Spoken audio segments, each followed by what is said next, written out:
This is Dr. Stephen Greer with Conversations with Dr. Greer, and I'm joined today with Dr. Ted Loder, who is the science advisor for the OrionProject.org. And I'd like to thank the folks at the World Puja Network for allowing us this time to share these updates with you about the work that we're doing at the OrionProject.org with new energy systems that are breakthrough technologies to get us off of fossil fuels and onto a sustainable energy future. So thank you, Dr. Loder, for being with us today. You're welcome, Steve. It's a pleasure to be back. Yeah, well, I mean, there's quite a bit that's been going on lately. I want to bring folks up to date just briefly. This past week, we had a team of about 6 people who went and visited the original materials that are in storage of Stan Meyer's technologies. And those technologies, as many of you who have been following this saga for the last year and a half now, have all been sort of in in storage since Stan Meyer's death in 1996. So for the past 12 or 13 years, these materials have been in some form of storage, and we learned of them about a year and a half ago, a little over that, and have discovered that the family and the people who inherited all that material were going to make them available. And as all of you know, we've been pursuing that ever since. And in preparation for coming to an agreement with the people who currently own this collection, Dr. Loder and Bill Constantino headed up a team of folks to go visit the actual storage facility where all of this is being kept in a secret location. And what I would like to do is before introducing Dr. Loder to describe what happened on that trip, is to give new listeners a bit of an update on what this technology involved. And if you look at this historically, what he had started working on in the 1980s, this Stan Meyer inventor, was a very interesting electrolysis system, a way of separating hydrogen and oxygen off of water, which of course is H2O, two hydrogen and one oxygen atom, and creating a type of gas, which it was a very special type of gas in the way the mixture was configured, which he could then burn in an engine and run the engine just on this gas. And where the sort of special quality of this technology comes in is that Stan Meyer was able to get these water molecules to break into hydrogen and oxygen with very, very low power, using specific pulsed voltages at low amperage, and to be able to do this under a controlled setting and then run it through an engine and actually run a motor on, or a generator for that matter, on this gas, so that you would be getting much more energy out of the equation than you would have to put in, which would, of course, if applied in society, would enable all of the engines in the world, and and as well as homes, to be able to run on these systems without any pollution, because the only exhaust you have from burning hydrogen and oxygen gas is water vapor, which you can, of course, then, if you wish, recondense it and put it back through the system again. So this is what he had, one of the technologies he has. It turns out he had also some electromagnetic generators that were also, from reports and documentation that we have found, about 3 times over unity, and some other technologies that were in development. So it's a very significant technological breakthrough, which unfortunately never made its way out to the public due to his untimely death in 1996. And in the time that we have been looking into this, we very fortunately were able to identify 3 people who had worked with Stan Meyer himself, and who have now volunteered to help us assess this equipment and the materials to see that it is all there or has a chance of being functional as a study collection, a collection of materials that we could study and hopefully, as it were, resurrect this very, very promising technology. And so to that end, after much discussion and going back and forth with the family who has this equipment, Dr. Loder and Bill Costantino headed up this team of people this past weekend, Friday, Saturday, and Sunday, and were able to examine the collection. And so I'd like to now let Dr. Loder explain to you sort of the state of the collection and what we're going to do from here. Well, thank you, Steve, for that good introduction on that. First of all, to just clarify one point, Stan Meyer died in March 1998.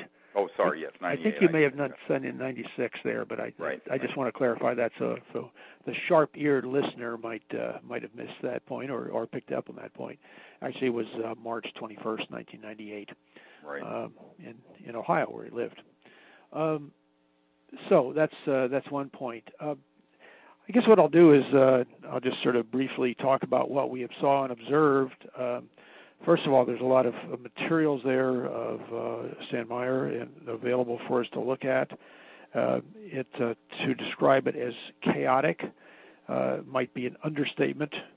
We're talking about many, many feet of his reports. Most of his reports, by the way, that we saw there are reports that the public has had available, or his business plan that he released to various colleagues along the way as he was working through the 80s and 90s. So the majority of the material was stuff that we had either seen before or other people had available to them, so that made up the majority of it. It was really difficult in some ways to assess in a short couple-day period truly what all the documents held. We're talking about perhaps several dozen feet of reports, materials, paperwork, etc. Tens of thousands of pages of material. So a little difficult. Would actually take many months for people to go through it and totally assess what's there. So that's just one comment. It's not that it can't be done. It was kind of fun. It was exciting to see a lot of this material, but it is somewhat of a daunting task actually to be able to go through it all and figure out what is there. In terms of the technology, Stan Meyer was interested in many, many different technologies. The one we focused on was the water fuel technology, which is, as Dr. Greer described, one in which you oscillate or vibrate water with various voltage frequencies to cause the water molecule to essentially shake apart and producing hydrogen gas and oxygen, which then can be burned, so-called Brown's gas or hydroxy gas or Stan Meyer gas. Take your choice. That technology, there were various embodiments of that technology there and various, should we say, disarray or positive. It was hard to judge looking at circuits. Many of the circuit boards are from the 80s, or 90s. Well, or 80s basically. Most of them are from the 80s when he was working on all this. And it's hard to know without being able to test in a proper research laboratory facility with all the appropriate equipment, whether the circuits are still good or not. As many of these are 20 plus year old, but many of them appeared to be whole and intact, although many of the instruments or devices that he built, which were beautifully built, I might add, the level of quality of workmanship and precision, and it's just quite lovely for somebody who appreciates good circuit design and layout. Nevertheless, it would take a period of time, again, in a research lab to assess the state of the circuitry and then ultimately test the circuitry for what it was able to do, or at least claimed able to do. So that's part of the status of what we observed. many of the vertical tubular array, for example, that we showed in a picture in the Orion project about a year ago. After my initial visit out there, it was still there, and we saw that, and as well as some other tubular array type situations that Stan had invented and used for his demonstrations. Other parts we found had been changed and were either missing or at least we didn't find them in the box upon box of various parts and materials and pieces there. Right, and one thing that we got the report from the team is that the actual one of the most famous things that people have seen on YouTube and on the internet are a vehicle, sort of a dune buggy type vehicle that was running on water, which has the vehicle is there, but the motor and all the electronics that made it run have been completely taken apart. And I think that's very important for people to understand is that it's a bit of a Humpty Dumpty story at this point because there are things piled in boxes and things taken apart because he was in the process of redoing that vehicle, that dune buggy, from one configuration to another in terms of how he was going to run it on this hydrogen-oxygen gas mixture, and it had not been put back together again. And so it's going to be quite a challenge to put all that back together into something operational. Yes, a slight. I'd like to modify that statement. The engine itself was together. It's that the parts that he had used to run the water on water, those parts had been removed. All that it had been. At least the assessment of one of the engineers with us who had actually worked on the engine and worked on it told us that, it appears that he had been putting it back together again, the engine back to sort of normal operation, so they could go to another step, another process to run the car on water. They had been in the middle of that process when Stan died. So basically what one has is as Dr. Greer said, the framework of it, but there's lots of bits and pieces lying around in boxes that would have to be resurrected or try to reconfigured to make it work again. So that's sort of a secondary or a tertiary project, if you will, based upon what we observed. Right. And I think one of the things that people need to understand is that where we're going to go from here is to try to come to some agreement with the family that inherited all of this equipment and all these documents and information, and then try to move that collection here to Virginia and open up at least a preliminary small research lab to study all of this. Now, the acquisition of this material and then the creating of a team of 4 or 5 people to go through all this and who have the skill set to work on the electronics and all of the equipment is probably up in the several $100,000 range. And this is why the OrionProject.org is very eager for folks to help us with that in terms of the fundraising we need. And you can go to the OrionProject.org and make a contribution. Or if you know of some people who want to really put in larger amounts, they can contact us, because this is a non-trivial undertaking to take something that has been basically in bits and parts and pieces lying around for 11 years now, and to take that and get an operational system out of it. We estimate it could be 1 to 3 months just to sort through all the files and paperwork and floppy disks and what have you, just to figure out the schematics and what part of all that material, because it's right now not at all organized. And so just the information processing part of this is going to be an enormous undertaking, never mind the bench work and the engineering and the electronics and what have you. So it's very, very promising, but it's certainly a very steep hill to climb. And yet we feel that it's worth pursuing because of the potential it may have for the new energy field, but also for, of course, the planet, to be able to begin to talk about a type of physics where using very specific electromagnetic technologies that you could release the energy that is within the water molecule for clean energy sources. And he had other technologies there that weren't dependent on burning Brown's gas or hydrogen-oxygen gas at all. So what we're looking at here is something that has a lot of potential, but bringing out that potential is easily a mid-six digit, somewhere in the mid-hundreds of several $100,000 range undertaking, which is rather daunting task to put together. So we're going to need everyone's help in this, and we're also going to need some personnel, people who are, well, Ted, you were talking about the kinds of people who are, electronics folks who know radio band and frequencies. Yeah, engineers who might be familiar with radar or radio wave technology.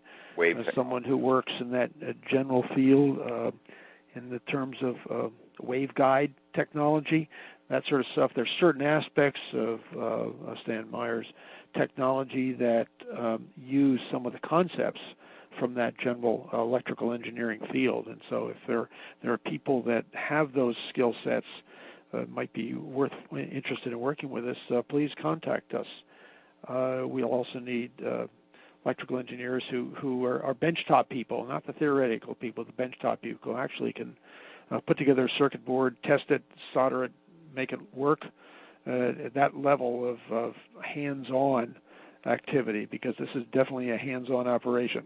Oh, yes. In terms of looking at existing circuit boards, being able to test their continuity, make sure all the chips are happy and fitted properly, and also analyze what the circuit is actually doing, and so that they can be worked on, fixed if necessary, parts replaced, and then used within the overall circuitry system. Much of the engineering, electrical engineering, although conceptually the circuits perhaps are simple, the boards are, and the layout boards is rather complex. And yes, they are rather complex, and this is one of the things that, I want to put something to bed here. A lot of people think that because many of these things had been patented, that you can go to those patents and figure out how they work. In fact, that is not the case. Stan Meyer left out of the patents the actual, if you will, critical magic of the circuitry and electronics of how these things actually work, the frequencies, the pulse frequencies, what have you, and voltage spikes and what all of that. So it isn't as if there is a patent you can pull and study the schematic and have the data there and recreate this effect. Because one of the problems with what Stan Meyer was doing, he was so paranoid, in a sense, of having someone steal the technology or take it and run with it, and he was so protective of it that he left those critical elements out of the documentation that are in the patents. Therefore, you cannot recreate the device, even if you are skilled in these technologies and electrical circuit boards and what have you, and actually have the system work the way he had it work, because that data is not in the patents. And I think this is what's so important about his original notebooks and his original information that's there and the original devices that are there. But it's a bit of a reverse engineering task as well, in terms of getting all this old material, seeing what can get functional, and then studying how it was actually put together. And if there are inventor notebooks that are not in the patents that would describe how these circuit boards and how these electronics all played together. So this is a very serious undertaking in terms of a scientific research project to do this. And we're going to need some very well-qualified help and some very serious funding to do it. Right. I might add a little extra observation here, that any engineers who work on this project with us basically are going to be those who may be classically trained but have to think outside the box. Essentially, he was doing with some of his circuits what a normal electrical engineer would try to, at all costs, avoid doing. Correct. And that's just a little suggestive of what the genius of the man and what he is able to create by thinking outside the box. And he certainly thought outside the box. And this is and it's interesting. I think like so many things that get started, there was an empirical observation that he had made as he worked at a radar facility, I understand, and he observed that when these electronics that are in the radar were at a certain type of pulse frequency, water would dissociate into gas at very low power. And that this is the story I have heard of how he initially got the idea to start experimenting with this process. And then he brought in some other people, including his brother, and of course the rest it was a development process. But that, it was a very unconventional observation that then led to a lot of unconventional electronic engineering and thinking. And that's why, if you've been trained, basically you're going to have to do exactly what Ted said, and that is get outside the box of the conventional wisdom, because those electronics that actually work, that allow this so-called over-unity effect to happen so that you can separate the water molecule into hydrogen and oxygen using really remarkably low amounts of power. For example, one of the systems he had there was a system that used a little over 400 watts of power, but it was running a 50 horsepower motor at idle, which was, when they're idling, is about 5 horsepower. But 5 horsepower is 3,000 or 4,000 watts of equivalent output, and for only 400 and some watts in. Well, the only way you can do that, and that's including all the losses that you have with the internal combustion engine, is because he was doing some really sophisticated electronics that I think was pulling in energy from, some would call from the vacuum, or from perhaps the 0 point, or we don't know what, that enabled power to enter the signal and help break the bond between hydrogen and oxygen in water, which normally, if you do conventional electrolysis, is very energy intensive and very inefficient. So getting around that was a really feat of electronics engineering. And that's why, the thinking that has to go into this is that people have to be technically expert, but they have to have a certain mindset of really thinking outside the box of conventional wisdom. That is correct, and so that's why, as I said earlier, engineers who work on this, and if you need to take what you learn and set it aside and say, oh, that's how this works. So right, it's a whole new paradigm. It's a whole new paradigm, and yep. And frankly, that's why my own observation about there's hundreds, if not thousands, of people around the world attempting to reproduce what he was doing, with in most cases minimum success, perhaps a little over Faraday, but certainly not what Stan Meyer was achieving, and that's basically because they're using more standard circuitry and more standard designs, and not really achieving what he was doing.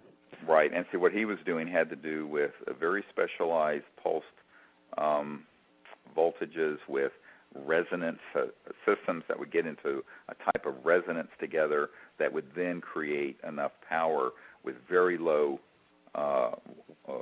power on the input, but would create a resonant effect where you would then be able to break the bond of the hydrogen and oxygen. It's sort of like hitting the right frequency and shattering a glass, a piece of crystal. So I think that in this sense, that's what we're looking at, and so it's not the brute force normal electronics that you think about. And as I mentioned, because he did not have that in his patents, and it's been nowhere in the public domain, many people have tried to pursue this without success because they really didn't have the secret. What we want to do is be able to acquire the original collection of materials and put a really excellent team around it to study it, and then hopefully have a breakthrough on these technologies that we can announce. So, as I I mentioned, this is going to take a great deal of work and expertise and a very significant amount of funding support for the OrionProject.org. So those of you who can help, I appreciate it by you going to the OrionProject.org and helping us with this effort. We will keep you appraised as our work with the people who have it go forward in negotiations. We are hoping that we can reach some sort of agreement with the group sometime over the next few weeks to a month or so. But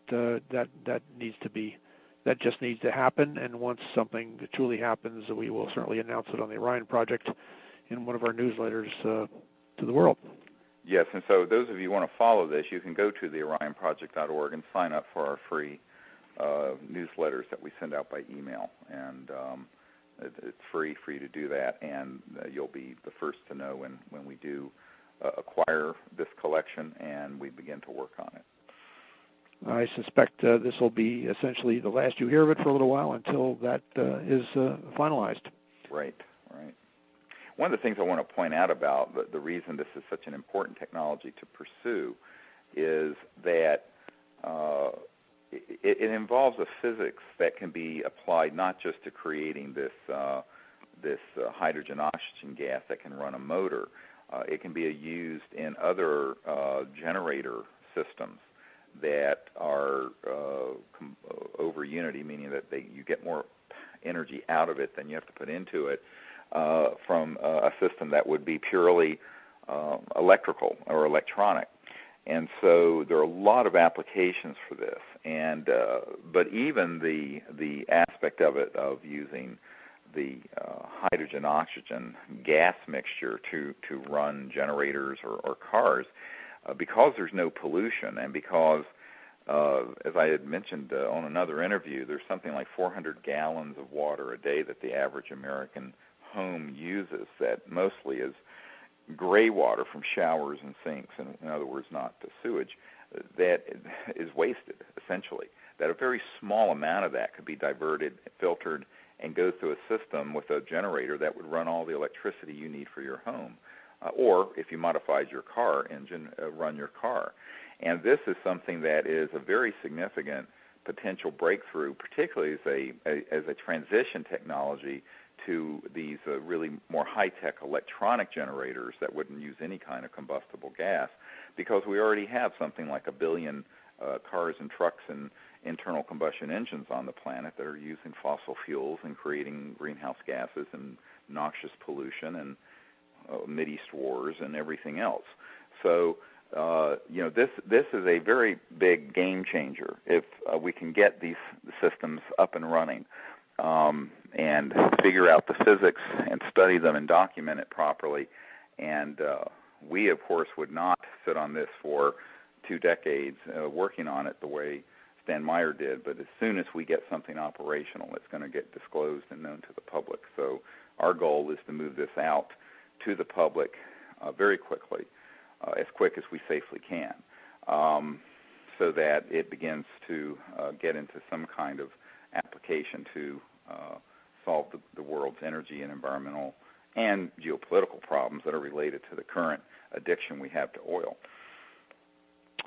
That is correct. And I guess trying to think if there's anything else to mention at this point. I don't think so, other than the fact it's exciting but daunting, and we have to sort of work through all the negotiations before we really get excited.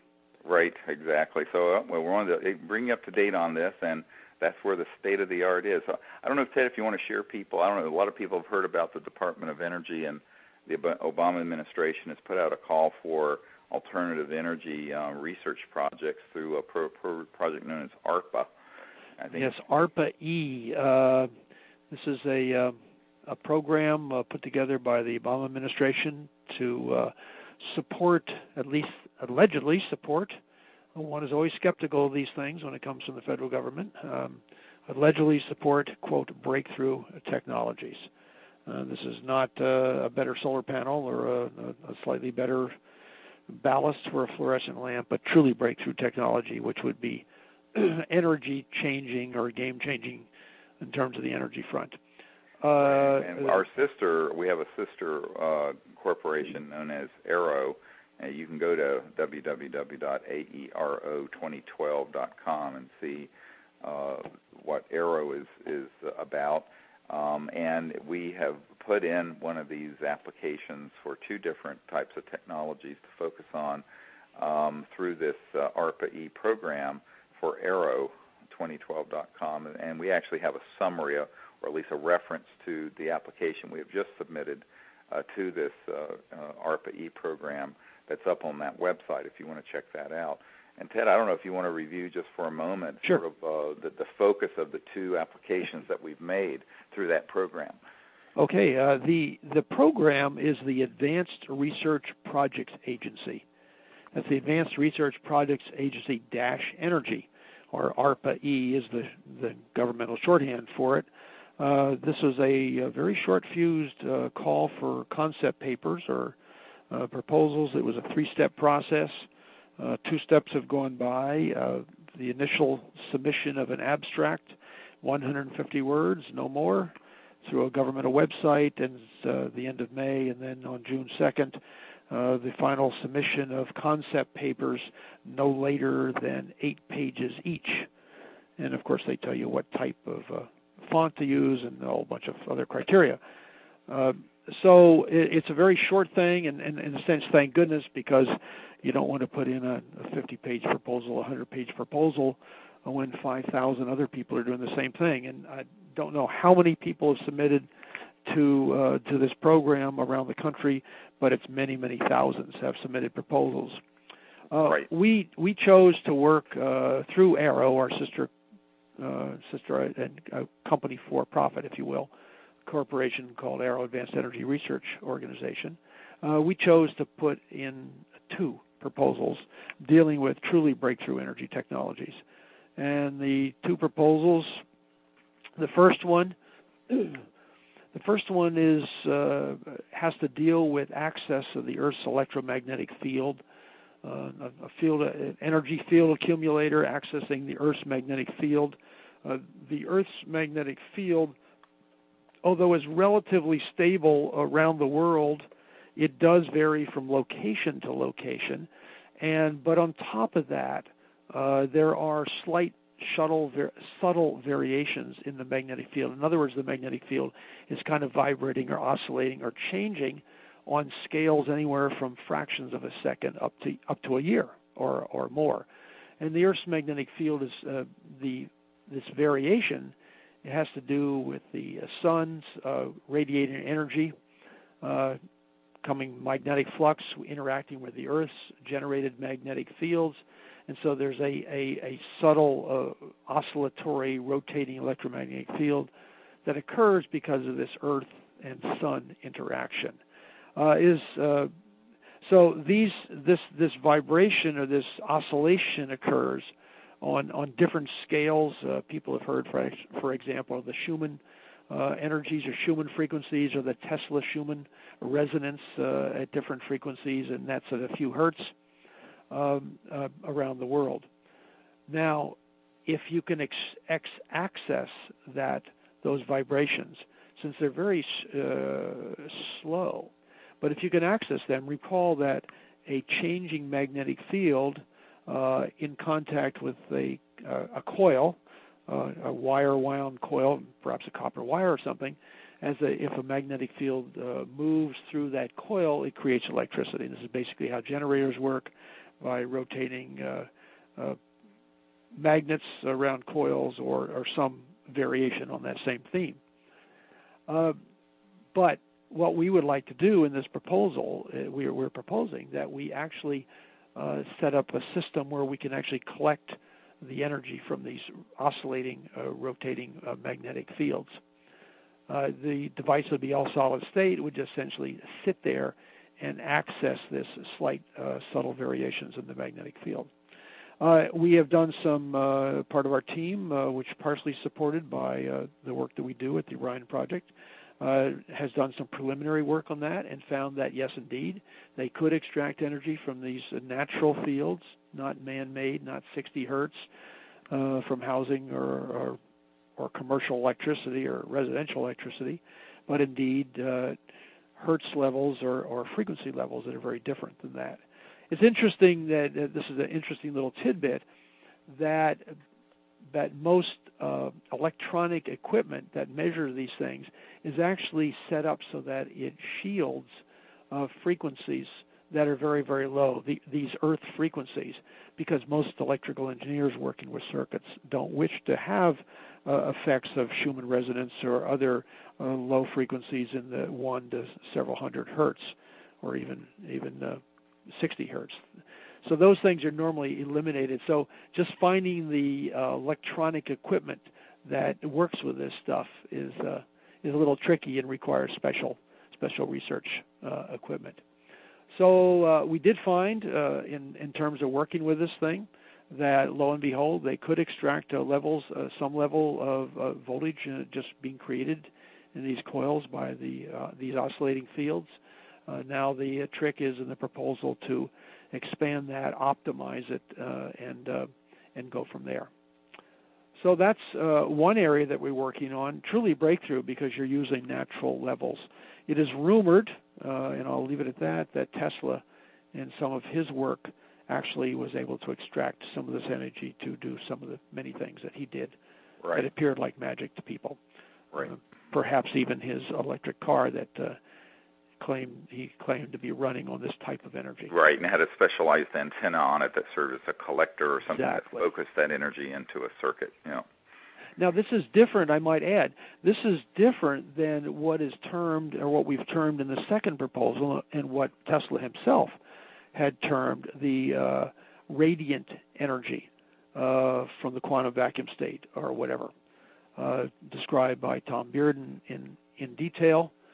But in this proposal, the second proposal, we intend to use some of the technology that people have developed, including John Bedini. Tom Bearden talks about it extensively in his writings. Perhaps scalar potentials that stress space-time. People have called this kind of electricity cold electricity, scalar wave energies, energy from the vacuum, zero-point field energy, dark energy, negative energy from Dirac, and others. They're all referring to energy that exists in the quantum vacuum state, but which normally is not accessed except by putting a lot of energy into turning a generator, for example, and continuing to turn it. Tom Bearden talks about the theory behind this extensively. But this also is a way to, if there are technologies or techniques that people have worked out of how to extract this energy by separating a dipolar field and allowing the energy to flow for the quantum vacuum state. Tesla developed in his time what he termed asymmetric circuits, in which he could sort of direct the circuit to hold energy and then dissipate it where he wanted it to. These are circuits that did not use up their energy to destroy the source dipole in the generator that was making it, but actually allow it to continue to flow. It is hypothesized by several people that what Stan Meyer is doing in his technology was he was actually using some of that technology, although he didn't describe it as that. He was using basically that quantum vacuum energy to break apart his water and extracting that energy. So there's an interesting overlap between what these people are doing with this radiant energy, or whatever you wish to call it, and perhaps what Stan Meyer did. So this is where it's interesting how all these things may very well connect at the end, and yet they're coming from very, very different places. So we've put into short proposals in what we would like to do, each one's, and so we'll have to wait. The next step in this process is to wait for the government to wade through multiple thousands of these proposals and then come back to the individuals and say, or the groups, and say, okay, this looks very, very interesting, meets all of our criteria. Please go ahead and put together a fully fledged professional proposal, And I have no idea how many that would be. As I said, multiple thousands have submitted the 8-pager. In one of the people I worked with described as one of the most torturous proposal submission processes he had ever run into in 30 years of dealing with the government. So just actually getting a proposal in. He made the point that it was, in fact, the worst and most Byzantine process he had ever seen in 30 years of dealing with government bureaucracy. So they have created quite a barrier to entry, as they say.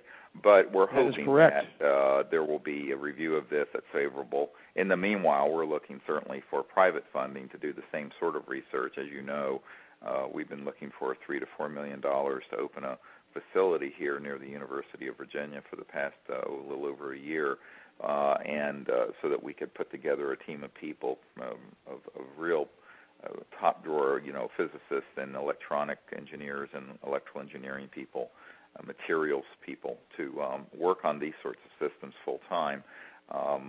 We have not been able to raise that kind of money to date, but so in the meanwhile, we've been providing smaller grants to people who are working in some of these areas in the hopes that there's a breakthrough event from one of them.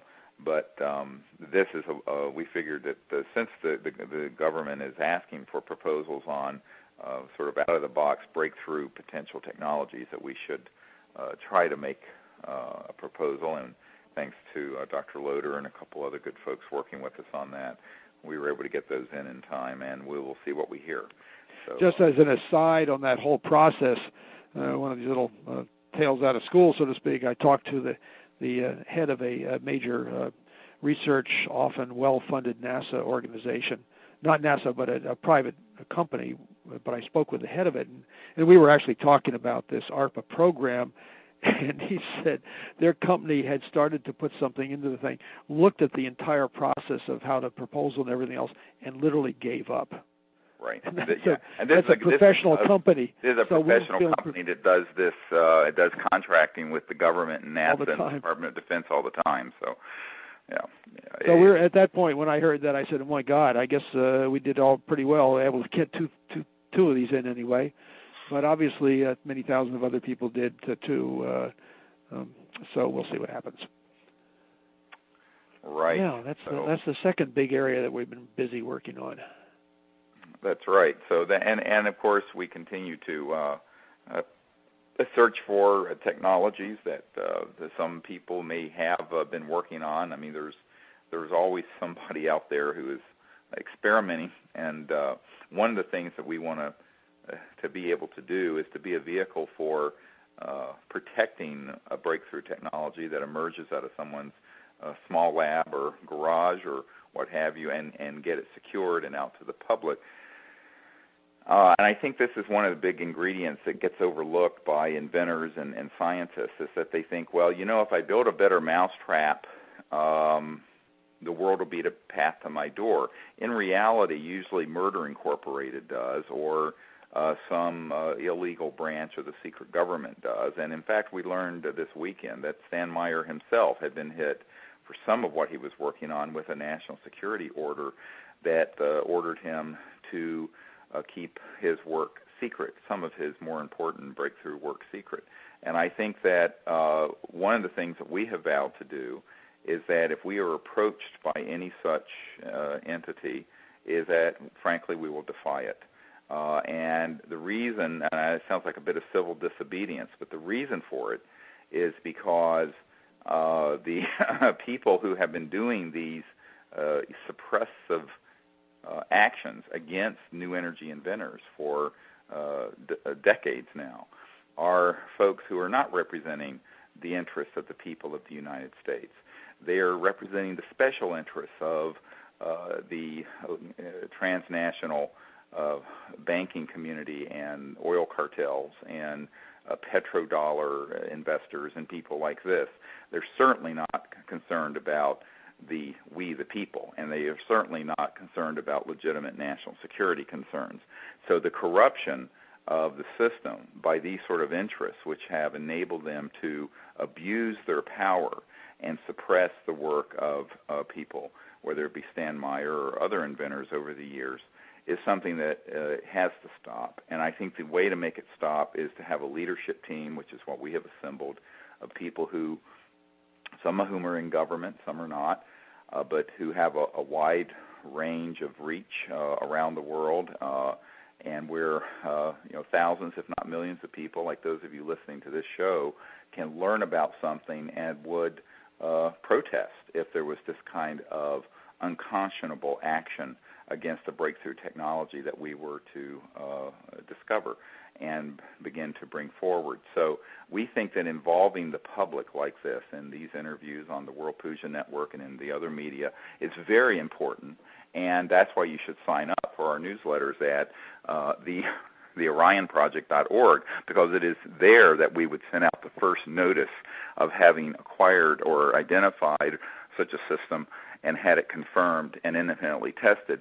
And we would be relying on you, all of you, to join with us in seeing that this technology was safeguarded and preserved to benefit the people of the world and the environment, and not fall into this endless cycle of breakthrough followed by catastrophe and suppression. And unfortunately, the average inventor or small company that has something like this, I mean, Dr. Loder and I and our whole board met with a man who some years ago had these sort of technologies, and he was here at our home in Virginia in November, and he currently works in very tightly classified projects. But when he was working and had his own company, he had come up with these sort of amazing breakthroughs, and he immediately had these national security orders slapped on all of his technologies, and they all became classified and literally were taken and put into a vault. And any one of those technologies would have been something that would have completely gotten us off of oil and gas and coal. And this man is a top-drawer physicist and scientist, and Ted knows him, I know him. Many people on our team have met with him. And what a tragedy. And this is one of the things why we're asking people also to go to the OrionProject.org. And we have a energy briefing we did for the Obama administration, and a way that you can send a letter to President Obama and to members of Congress saying that you would like to have this issue looked into. Because with the stroke of a pen, if President Obama wished to, he could reassign this one scientist and his team to a white world project working with us or any other group and get these technologies developed and out to the public. And within a few months, not years, we would have the solution to the environmental and energy crises. This is something which we have to understand is not a theoretical situation. This is a scientist who has actually built these systems and had them reproduced independently within other classified projects. And what a shame it is that here we are, trying to figure out how to get a little more fuel efficiency out of a Chevrolet car or a Toyota, when the entire internal combustion engine system that's using oil can be replaced with these types of breakthroughs in physics and science and technology. So this is something that people really need to take an interest in, and we do have a system set up at the OrionProject.org for you to express your concern on this issue to the President and to your members of Congress. And also there is a PDF file of the briefing we have done for the administration, the Obama administration, that's on the website that you can see also. That is correct. Well, I don't have anything more to add at this point. I think we've pretty well covered what's been going on with the Orion Project over the last few weeks, month or so. We're busy behind the scenes, even though it may not seem like it sometimes. Oh, yeah, we've been very busy. And I think that one of the things that people have to understand is that everyone on this project are volunteers. We do not have a paid staff or office or anything of the sort.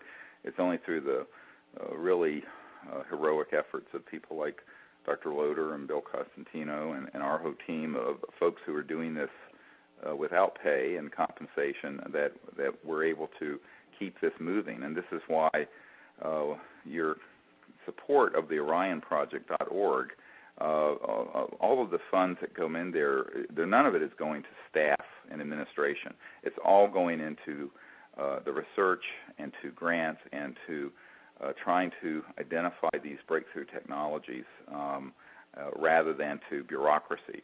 And so that's something that we have set it up that way, and we have really amazing people like Dr. Loder who've helped us with that, and without whose help we could not have done all of this.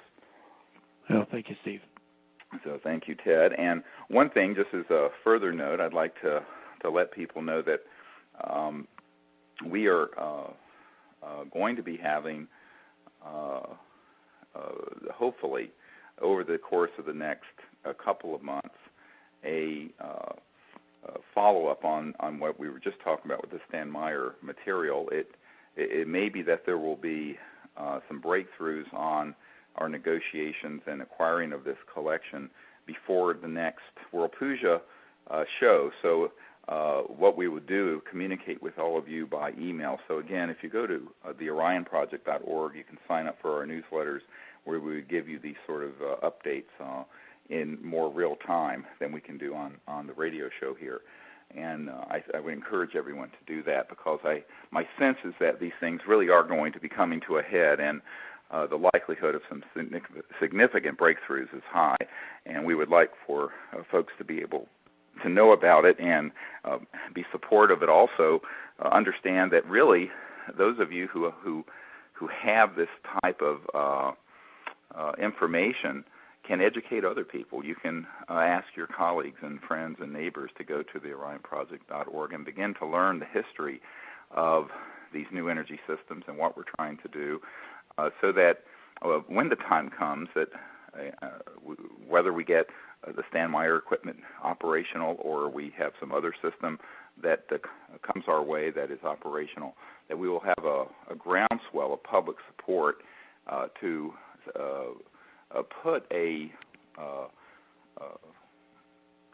sphere of protection, if you will, around the project. Because my own belief is that one of the reasons why many of these technologies have, in a sense, withered on the vine and never gotten out to the public is that there have not been enough people who've known about it transparently.